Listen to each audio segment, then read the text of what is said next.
Yo, what's up, gang? Today we're going to be talking about some VC stuff. We're going to be talking about private equity funds and some brands. We're just going to be reviewing some brands. And you should bootstrap a company if you should raise capital for a company. So, should you raise capital to start a company or should you just bootstrap a company?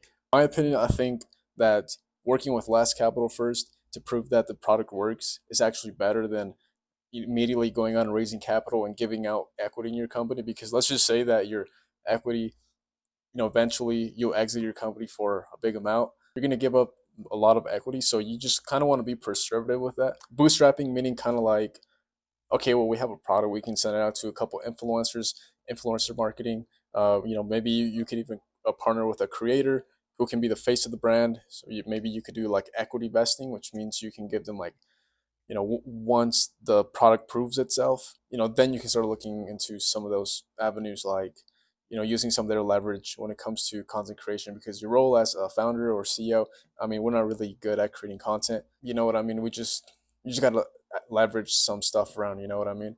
So our like duty or whatever you want to call it is to oversee operations and kind of see what's going on in the day to day, outsourcing management, and kind of see where the company's headed, and that type of stuff, where the rest is just kind of like not automated but kind of automated. So let's go ahead and take a look at a few examples. Let's take a look at sour strips.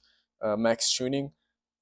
Max Tuning, I think he's a good example of bootstrapping. Let's do a quick Google search because I'm actually not too sure if I think he did bootstrap, but I'm not too sure. But let's go ahead and so it doesn't say on the Google search like if he bootstrapped it, because that's not really a public thing. But I think that he bootstrapped it because I mean he's been doing YouTube for a very long time, so that's kind of how it starts. You create content or whatever. Maybe you create your product, then you start making content around that or whatever, and then maybe you do like brand deals or however you get your capital first, and then you launch a product.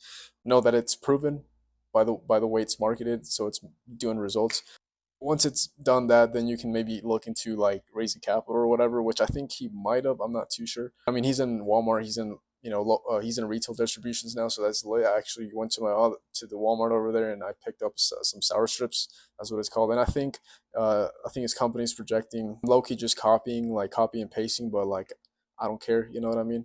Just giving out the info. I mean, unless you guys want me to make up some shit, which I'm sure you don't want me to do, right? So Max Tuning, he's in the CPG space, so food and beverage. Like Mr. Beast has Feastables, Nelk has Happy Dad, and I think they're coming out with like a board jerky, that type of stuff with CPG products and like Logan Paul. You know what I'm saying? Let's go back and see some of the history. So what started off as an online direct to consumer brand, DTC, has now exploded into retail nationwide, which is what we want to fucking do.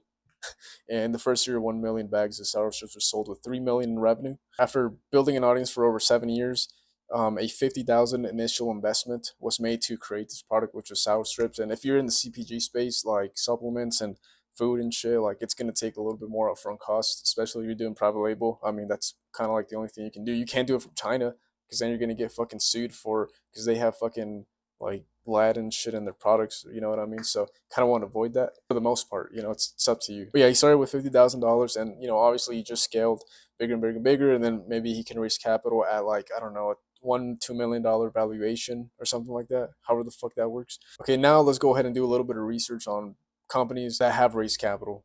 You know what I mean? Pre-seed. Uber and Airbnb, but like that's software. We're talking about CPG shit right now. Venture-backed CPG companies. Let's just fucking go with Pringles, all right? The chips, if you don't know, they're fucking chips. So Kellanova targets investments for Pringles production, which is the beginning productions, like the production on and shit. So Kellanova seems to be the venture backing of this company, Pringles. I think. I'm not too sure if Pringle. I think it did raise capital. Kellanova targets, the initial launch, I think. Yeah, but you get what I'm saying, where it's like, okay, the difference between raising capital and fucking bootstrapping your shit. It's like I don't know. It's up to you. And then I also do have a question for if you're a founder or a VC or private equity investor or whatever. I have a question for you. So let's just say that you bootstrap a company and then you take it to like 1 to 5 million or whatever. In order to get to that next step to reach the 10-20 million or whatever, you have to use outside capital from other sources. So like, is there anything you guys have to say about that? You know what I mean? Or like, is there any like percentages or anything like that you guys like to discuss? I'm just wondering.